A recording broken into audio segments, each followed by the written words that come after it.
What's going on, everyone? My name is Nicholas Merton here from DataDash, and today is July 5th of 2023. Well, folks, I hope you all are having a fantastic day wherever you are. For those of you in the US, I hope you had a fantastic 4th of July. In today's video, I want to spend some time to talk about history.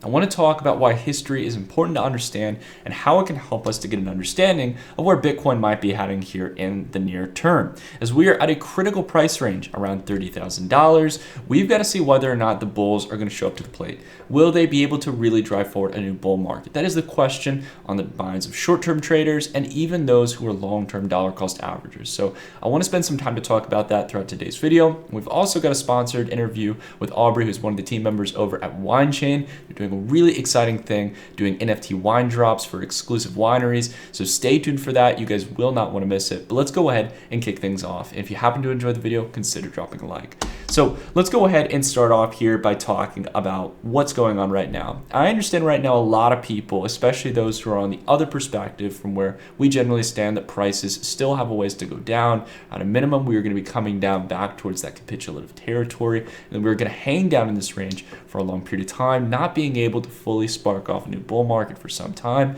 If you are in the other camp, you're feeling pretty good right now. Prices have come up here towards this range we haven't seen since as far back here as April of this year or back in June of 2022. Nearly a year's worth of losses have been retraced here. And we're back pretty much in this mid-range here where we were back in December 2020 during the last bull market. Now for us who got out of our positions here around August of 2022, especially in our altcoin positions, which are still at a much higher price than where they are right now, I want to go ahead and again say why I understand why people are feeling what they're feeling here. I understand because we can take a look at the momentum indicators here, and I can see on the weekly time frame or here on the monthly time frame that we've gotten the blue flip. We are above the 200-week moving averages, and again, as prices are up in this range here, if we see continued follow through, I'm definitely going to be feeling a little bit more bullish in my sentiment. But the thing that keeps holding me back here is looking at how price action is reacting in this range. And this is again sometimes why it may be good to go back towards those shorter term time frames. Taking a look at the weekly here, we can see that as we come up towards the exact same range we came up in April, where we had that momentum, just like here in June 19th, the week of June 19th on Monday, we could see here that there was momentum coming into this range. People were excited, they were driving prices up, but yet again, unfortunately, so soon, we see that momentum stall and we don't see follow through. Now, mind you, it is better than what we saw back here in April, mid-April of 2023, back a couple months ago. We didn't see a direct pullback like we saw where it essentially was a bearish engulfing candle on any of those gains we made on that week. So we are holding up within this range here, but we're not seeing that kind of follow through. And this leads me to asking a really important question. Why is this here? Why do we see this where there's this optimism and momentum into certain price ranges and then it just goes sideways or starts to go back down? Well, we need to understand a concept known as distribution. It's a fancy word for basically large players taking advantage of higher prices and being able to offload large positions, thereby causing severe resistance in price. And doing so in a slow and steady fashion, not to cause panic and lead prices to decline too much. Because if you've got a large position, you want to offload it at that high position for as long as possible. You want to get as much of that position moved off of your portfolio at that price range as to not cause panic and have to sell at 10 to 20% lower from where you're currently selling at, right? Everyone wants to sell at a nice premium at relative highs. So that is what I'm going to be talking about today and is what is happening in my opinion here when it comes to price. Let me go ahead and I want to go ahead and pull an example here. We'll come back to the crypto markets. I'll bring a lot of data here. We're going to talk about this as we go through the conversation, but I want to go ahead and give a good visual representation of how this really plays out on a grand scale. Some of you may recall the GameStop short squeeze that happened back in 2020 and 2021. And I want to go ahead and use this as a great example here because it is a prime example about how wealthy people are able to manipulate retail investors or everyday traders and investors into essentially giving up their money and getting heavily invested in some type of financial asset, building a cult-like mentality, not thinking about whether or not it's time to take profits and thinking that the number constantly goes up and to the right. Let me go ahead and explain. So for those who need the context around it, GameStop as a company was a brick and mortar retail store that focused on selling games. It still exists in the United States, but it is a skeleton of its prior past. It used to be the prime location you would go to get used or new games, and it used to be a profitable box store. However, nowadays with the advent of Steam, which is the major marketplace for PC gaming, which has become a huge segment of the market, with online streaming and downloading of games directly to the console, a lot of these major gaming enterprise companies have circumvented the need for GameStop. And because of that, GameStop as a company was a heavily shorted stock on the market. And it makes sense why a lot of these hedge funds, which get vehemently despised or hated by a ton of people, essentially looking back on it, it makes sense why they were shorting it, because these are dying companies. So what they were essentially doing was borrowing shares on the market from other investors who may have had positions in GameStop and immediately selling it. And that does cause sell-side pressure here, but it speaks to a confidence that these companies didn't evolve their business models. Well, anyways, in the meme stock craze, there was, at the end of the day, a coordinated effort to drive up the stock price from a variety of retail traders, but we're also going to talk about how it's not just retail traders. They were actually utilized in this trend by institutional manipulators to short squeeze these players out and drive the share value from what at the time in 2020 was roughly around $1 per share, all the way up towards a high of $120, towards absolute ridiculous valuations. How did this happen? Well, it was from Wall Street Bets, this huge Reddit community coming together and saying, we like the stock, we love GameStop, and we want to see the company turn around and become this huge enterprise again. That's what everyone thinks. At the end of the day, it was manipulated by a whole cohort of different players, many of which we don't know who they are or where they come from or how much they had exposed, but we do know one of them who was a loud spokesperson for this short squeeze. And it's important to know who they are, because we're going to learn that this playbook has been repeated time and time again. This is Ryan Cohen.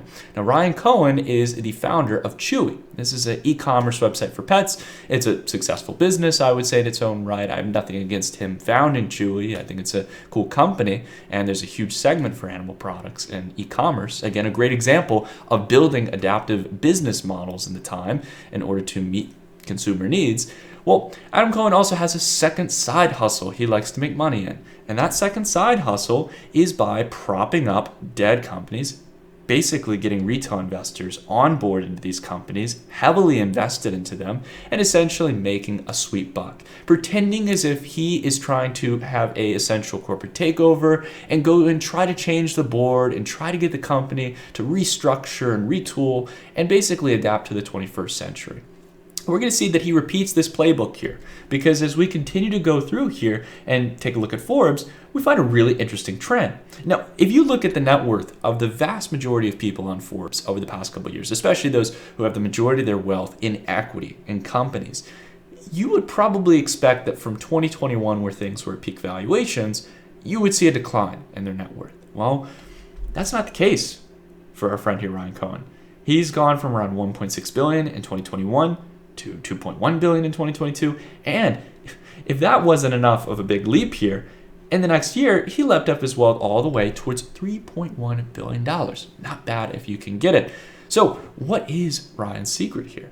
What is Ryan doing? Because perhaps maybe Chewy has bucked the trend here. Maybe Chewy stock has continued to climb during this slump in the stock market, or maybe even in 2023 it's really just had a monster rally. Well, actually no. Since back in the start of 2022, Chewy stock is actually down exponentially from around $60 per share down towards below $40, around $38 per share. And from the close of 2022, has actually been neutral. So where's Ryan making his money?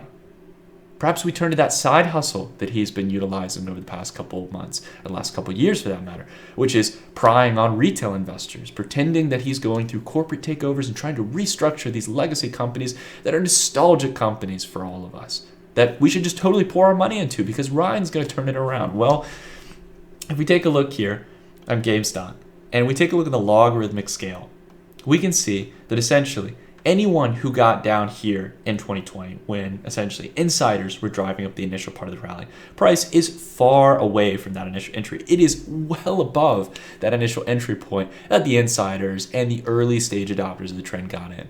But if you were like the majority of investors who were chasing the trend and bought in up here, you were still massively down on your money, right? You've essentially lost a ton of money. Now, who do you think made that money during that period of time? Well, I don't know exactly for GameStop. I don't want to say that it was just Ryan Cohen here. Certainly, it was insiders who got in much earlier for the most part. But I want to go ahead and share a little interesting tidbit here. Many of you may not know this. There's another one of these retail stock legacy companies that people wanted to save and was going to be turned around somehow, and we were going to short squeeze all those evil shorters out there. Bed Bath & Beyond, another brick and mortar retail store. I know, guys, you're probably wondering, what does that have to do with crypto? I'm coming back to it here. Essentially speaking, Ryan Cohen here had bought a huge amount of shares in the company when it was on the verge of bankruptcy, and came around with this narrative that they were going to turn the company around, that he was going to communicate with the board, he was going to try to, get things turned around and save this company and find a way if he can make things work. Well, after a dispute with the board and not being able to get his way, he supposedly threw a hissy fit and sold all those shares for a $70 million profit off the backs of a ton of retail traders who got a big pie in the face and realized that Ryan has no inclination to actually turn this thing around. He is not invested in it anywhere long-term as those retail investors were. And essentially, they were left holding the bag. And now Bed Bath & Beyond as a company, as predicted, is bankrupt and is collapsing. And the shares are worth practically nothing. Ta-da! Ryan Cohen walks away making tons of money. There is no fighting it here. The evidence is clear. Walking away with lots of money. Retail investor gets a pie in the face. So what am I talking about here? Why am I going on about Ryan Cohen? Am I just here to kind of bully or point out Ryan Cohen? No, I mean, to be honest, he doesn't run me off as the guy I'd really trust to kind of come in and take over another company. Just because you're a successful founder in a startup does not mean I'm going to praise them as someone who can just step into a failing brick and mortar retail franchise like Bed Bath & Beyond and GameStop, which, by the way, are just not going to be able to adapt their business models by any large stretch of the imagination. We haven't seen any major progress over the last 2 years in this GameStop takeover. It's difficult. Brick and mortar is dead to a large extent. So these companies, which have a lot of bad debt, are not making income, are likely shorting candidates. And anyone who's trying to preach that they're going to somehow turn that around without a serious game plan, and again, without the willingness to actually hold on to their positions for some time, is just using retail excess liquidity that came from the past few years as a point of advantage to make money. So what does this all have to do with crypto? Well, it has to do with the fact that what we are likely seeing now is exactly what we're seeing within GameStop. A slow and steady distribution with lower highs and lower lows, where still, even though the price is trending down, the insiders got in at an abnormally cheap discount valuation when no one was buying the stock and it was heavily shorted, and selling it for massive multiples. Ka-chinging, making money constantly off the backs of those who are still a part of the GameStop warrior pact, who are so gun-ho on the stock moving higher, right? Well, let's go ahead and see if what's happening here with Bitcoin could be something similar. I mean, Bitcoin is no GameStop. I'm not here to make that comparison, guys. If you think that's where I'm going with it, don't worry. I'm not comparing Bitcoin to that by any stretch of the imagination. I think Bitcoin as an asset has a much longer foothold and is going to be able to make it through. But if you don't think that something like this can happen to Bitcoin in a similar fashion or another, you got another thing coming to you, guys. Because at the end of the day, Bitcoin's price is going to be determined by the largest players, those who run this market.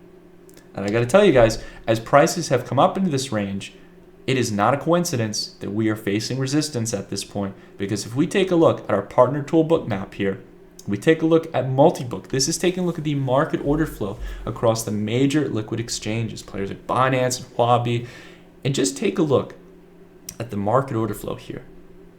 The cumulative volume delta, or market order flow, is minus 15,000. Take a look at the volume dots here, right? Irrespective of the heat map, the bids and the asks, we are seeing consistent outflows in the market. This looks abysmal. This does not look like a bull market here. At the end of the day, guys, there's always a buyer and seller in transactions. I'm not here to say that just because the market order flow is red, that means price has to go down immediately, right? We're seeing it go kind of sideways here, but it is an initial sign that showcases two things. One, there are more eager sellers than buyers, and second off, this is not the sign of what you see in a bull market. We need to see the opposite of it. Market order flow drives direction because it speaks to either FOMO or FUD. It speaks to either people being eager to get into an asset or get out of it into cash. And right now we are seeing some of the worst cumulative volume delta we have seen in months. And this has been a recurring trend over the past few weeks since we've hit this range. So my point here is not to bash on Bitcoin. My point is not just to be a perma bear here, guys, or be ultra negative. It's to point it towards the fact that people can play you like a fiddle. And it's really unfortunate that investors have such a short attention span in crypto. I hate to say it, but it's the truth here, guys, that we are so forgiving of protocol hacks. We are so forgiving of rug pulls. In many cases, we're ashamed to admit that we invest in these things and lose a large sum of money, or we go out and we leverage trade and lose a lot of money because it's shameful to lose money like that. And we kind of try to sweep it under the rug and then just focus on the next opportunity. And sometimes, luckily, that's okay if that happens, because at the end of the day, we had a lot of excess money in the system from COVID. A lot of people got a lot of money they didn't really earn from the government, from easy investments in the stock market. And the old saying goes that money that wasn't hardly earned can be lost just as quick. People continued to think about what they can afford to make, not what they can afford to lose. And that is the mindset of a speculator. Even long-term investors, those who are passive, kind of time-tested investors, they're not thinking about what they can earn. They're thinking about what they can afford to lose when they look at any given market opportunity. That's why they take the safest avenues, right? And I'm, again, not comparing that Bitcoin is directly the same kind of investment.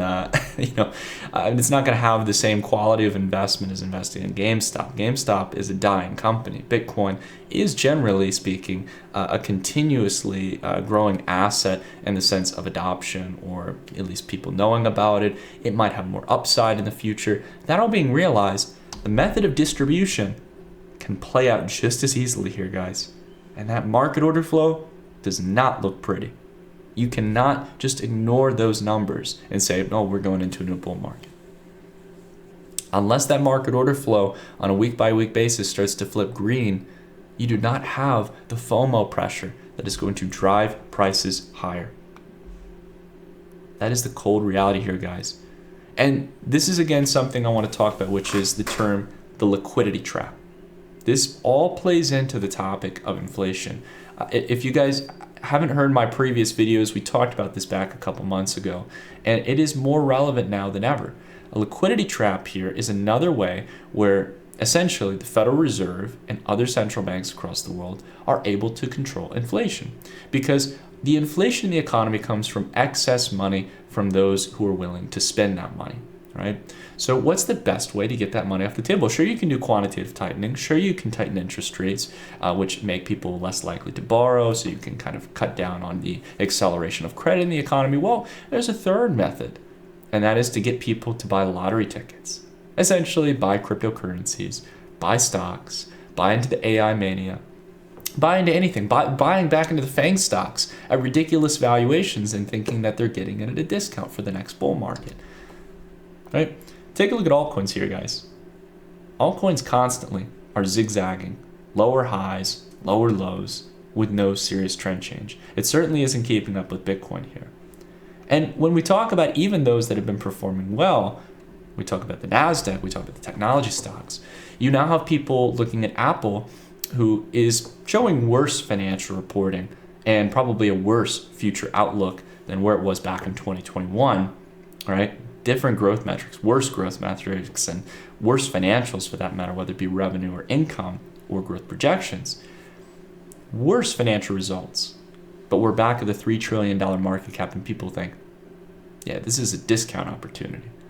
I mean, you can't make it up, guys. I have to say, if you want to chase this, if you're so confident in it, that's fine.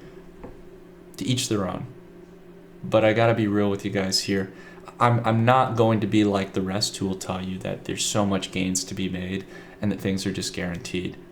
And it's not me being a perma bear, guys. It's me being cautious in this environment and knowing that liquidity is contracting. The consumer is not strong right now. These companies are not going to continue to be able to expand their revenue and income over the next couple of quarters. Something is giving here in the system. There's a lot of signs going on right now. And I want to point more importantly here that even if you are bullish, to be aware of the signs of distribution, and most importantly, don't fall in love with your positions. Because numbers in the stock market or in crypto are not always guaranteed to go up and to the right. They can have long drawn out periods where you end up being emotionally invested in a position that continues to roll over and over and over to the downside. And especially if you're using leverage,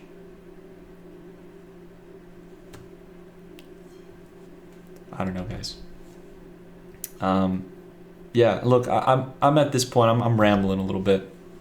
I'm self-aware here. I'm rambling a bit, but I do that because I want you guys to be in a good position. I want you guys to be able to get ready for the new bull market. I want you to make sure you don't have all your bets on one single asset like Bitcoin. We love crypto here, but there are other types of asset classes. There are other ways to hedge your wealth, to hedge inflation if that's really your concern. This is not the risk-on period. I mean, if you can just kind of sense it in the air, it's not really the risk-on period. Just because some stocks are moving up here in the short term does not confirm a bull market. We've got to make sure we have distributed options of diversity, playing it safe, and making sure that we're not going to lose our shirt in the process. And if you can do that, and then start taking risk when all the signs are clear, you will have a multi-year period to make some incredible returns and play the safe risk-on game. Because at that time, you'll know that you have the momentum on your side. It's not about catching it so early or getting the absolute bottom. It's about knowing when to get on the rocket ship and enjoy the ride. Anyways, I've rambled on a good amount, guys. I want to go ahead and dive into this interview with Aubrey, talk a little bit about what's going on with WineChain. Again, one of the few markets that I would say is actually quite interesting here that has been one of the top performing asset classes, which is vintage wines. So let's go ahead and dive into the conversation.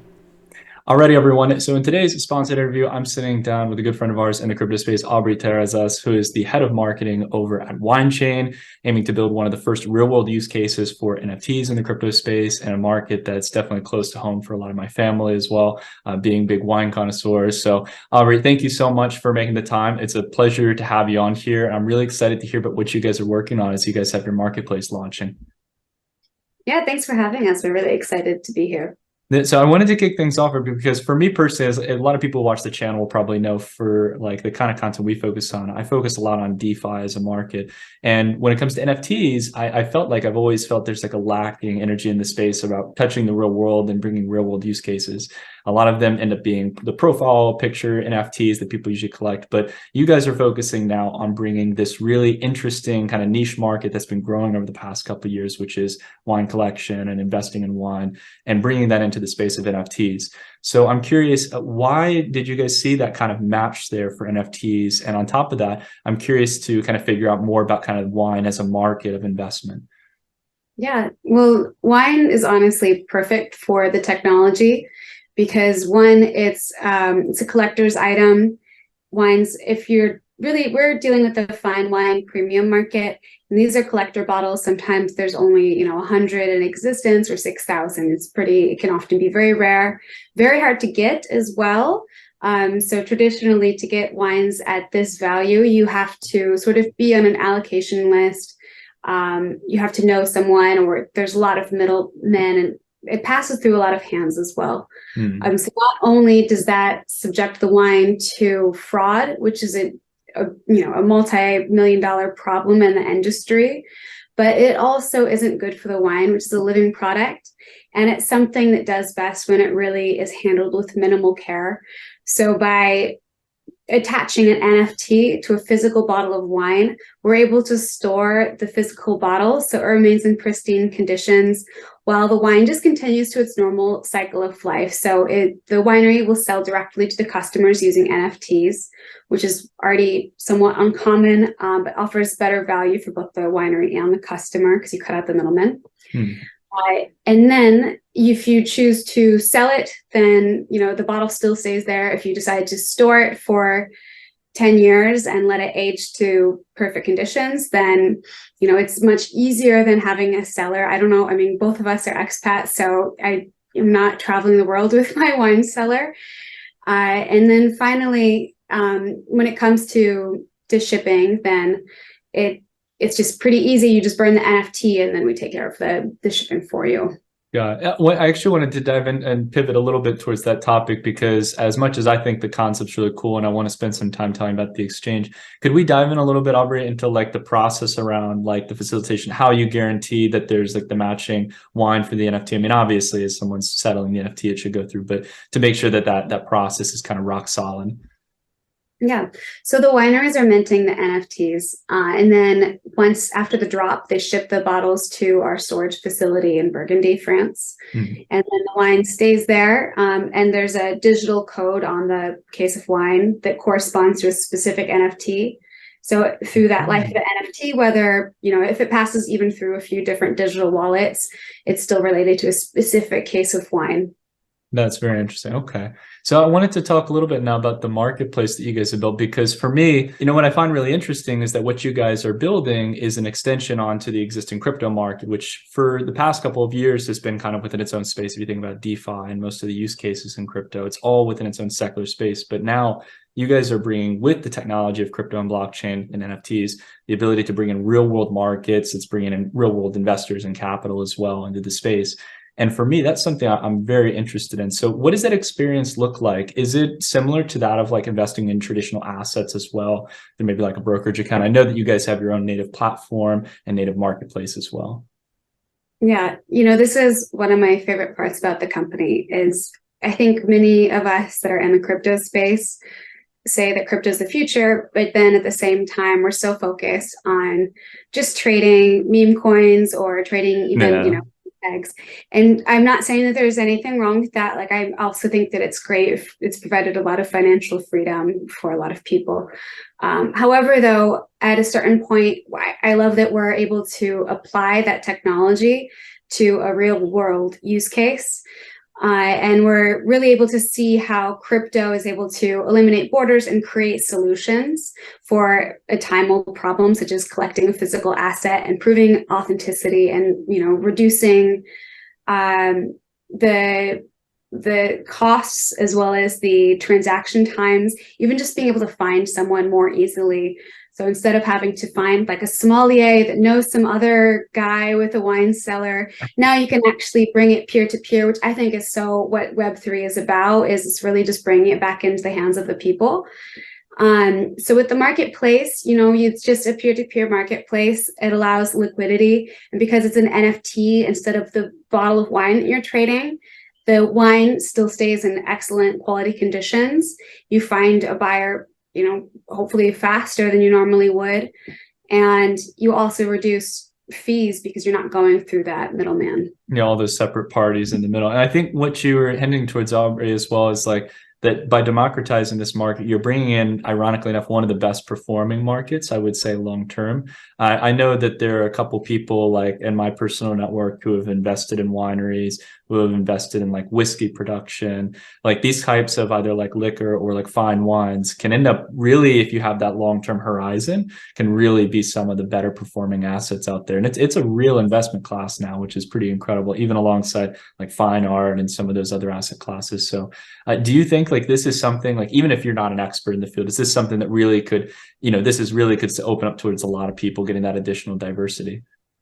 Yeah. And, I think for, especially millennials, Gen Z, a little bit Gen X, we're kind of at this funny place where, because of the way that things like real estate have gone, maybe you can't afford a mortgage because housing prices are crazy, but you still want to diversify your asset class. I think that's why crypto's also been so interesting for people.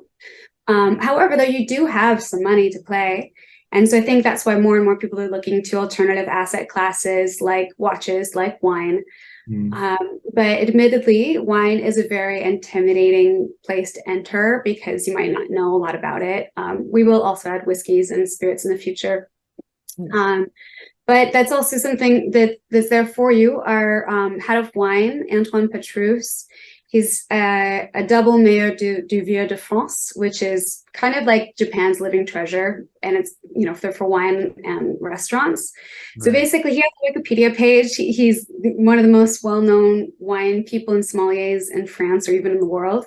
And he's the one that's making these relationships. And so he already has an eye, as you can imagine, for knowing what those emerging wineries are. Mm-hmm. And then, of course, we still have the major players, too. Like, I think that everyone listening here has heard of Cristal from Louis Roeder, Champagne. That's going to be a drop that's coming up soon. But then it also leaves you a chance to maybe discover some sort of young guns and some new regions, new producers that really have a lot of potential for an upside. It's amazing, like out of any type of like alcohol, like wine has such a fascinating story behind it, and you can really get such a wide range of different wines, like, which is, I think, as you mentioned, for new upcomers is a really exciting story. And being able to invest alongside or get exposure into those new wineries and stuff and have a real physical, tangible product with your NFT, I think that's very exciting. So one thing I wanted to ask, though, like to give people maybe a visual understanding, like when they're purchasing an NFT, I was curious, Aubrey, like, and I guess it could vary between different drops from when we chatted before, but basically people are investing in some cases in more than one bottle, right? So sometimes you might be getting one bottle if it's a really high-end brand, but in some cases you might be buying like a bulk pack of like 4 or a couple other bottles. Is that correct? Yeah, and that's just something that will be listed on the NFT page when you're going to look at it, whether it's it could be a large format bottle, it might be 6 bottles, it might be 12. So that's a good thing to know, especially if you're looking at the price. It's good to have clarity about exactly what you're buying. But yeah, I mean, I guess worst case scenario too is that, even if you decide not to trade it, then you always have some really nice wine. So it's I don't know. For me, that's really fun. I know maybe not everyone's a great wine drinker, but it's once you've had an amazing bottle of wine, it's really life-changing. Yeah, my dad for a long time, to kind of, I guess, make it personal, like he worked in the restaurant business for a lot of years. And when he worked at many like steakhouses, or he worked in a lot of country clubs as a chef and kind of worked his way up. But he built that habit of expecting like fine Cabernet wine. That was his thing. So yeah, like once you've eventually had like really good wine, you can't go back to it. Yeah.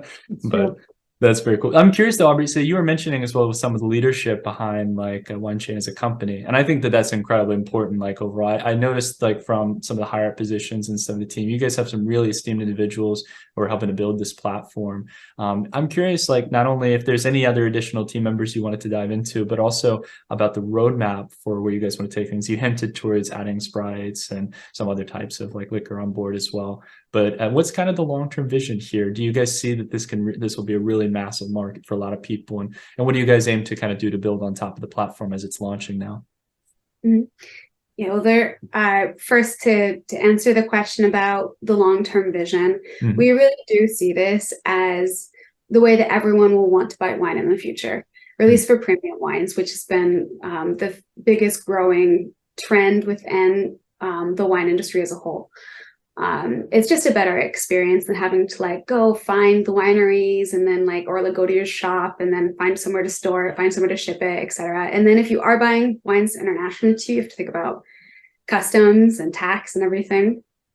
And this year, however, as you mentioned, we're launching the marketplace. That should be coming honestly within the next couple of weeks, sometime in mid-July.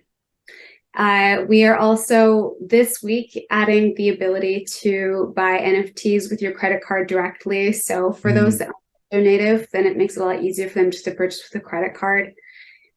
We plan to add Wallet Connect as well. So the reason why right now our wallet, when you create an account, you have a Polygon wallet that's automatically assigned to your WineChain account. And the reason why everything is native to the platform is because if you start trading outside on OpenSea or something, then we can't necessarily guarantee that provenance and you have the physical bottle, which is sort of the whole point. However, though, we will allow Magic Connect. Magic is our partner that creates the wallet and login. And then that way it makes it easier to transfer funds from another wallet. That was a big thing. I remember when we chatted about like the user experience, because so many things were required. You go install MetaMask, and then you got to go on Coinbase or some external exchange. But you guys did a wonderful job using Polygon and Magic just to kind of simplify the user experience. Yeah, I mean, there's still, as a whole, as an industry, crypto has a long way to go for user experience, but we're trying to simplify as much as possible. And I think that we'll continue to follow industry trends to make it easier and easier. To answer your question about the founders and the team, this is honestly one of the most impressive startup teams that I've ever worked with. So the founders are Marc Perrin, who is Brad Pitt's business partner in the wine industry. Basically, he owns one of the most famous chateaus in the Rome, Chateau Beaucastel, as well as he co-owns Miraval with Brad Pitt, among other ventures. Xavier Guérambois, who is the ex-head of Amazon Europe, so we're very strong in the logistics side. Guillaume Jourdan, who owns they're all French, by the way, even though we're an American incorporated. Guillaume is a communications expert. He owns Vita Bella, which is a big communications agency for luxury brands in Europe.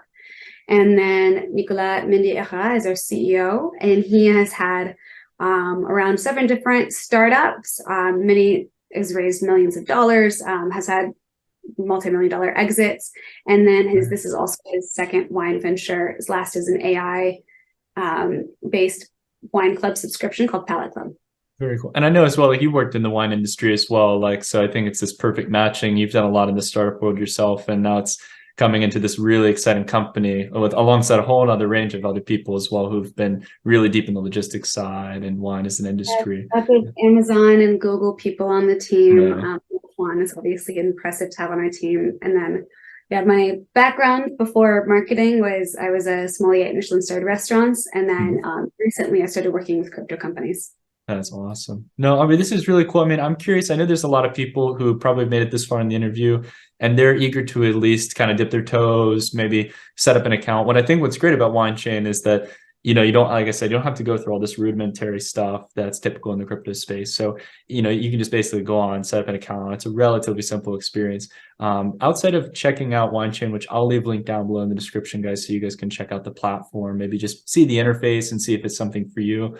I'm curious, are there any other great resources that people can turn towards? Like, do you guys have like a Telegram or Discord or some kind of community that might be good to turn towards, or kind of support network to learn more? Yeah. So Discord we're planning for later in the year. But right now we are very active on Twitter at WineChain Co. Instagram is winechain.co. And of course we have a very robust support center too. So if you go to the website and you have any questions, someone will answer your call. Awesome, Albert. Man, this is really exciting. I'm excited to see the platform, officially launch and start getting a lot of that traction. I know you guys have been working on it behind the scenes for some time, so I'm excited to see more real world use cases for NFTs. And I think you guys have really one of the best fitting ones here, having luxury based NFTs for wineries, and being able to invest, in these kind of assets as an everyday investor is quite an exciting opportunity. So just give my hats off to you and the team. I know from one startup founder to another team that's working on their own startup, it's not an easy feat to get all those parties together and make it happen. So congrats to you guys on that, and wishing you guys the best of luck. Thank you so much.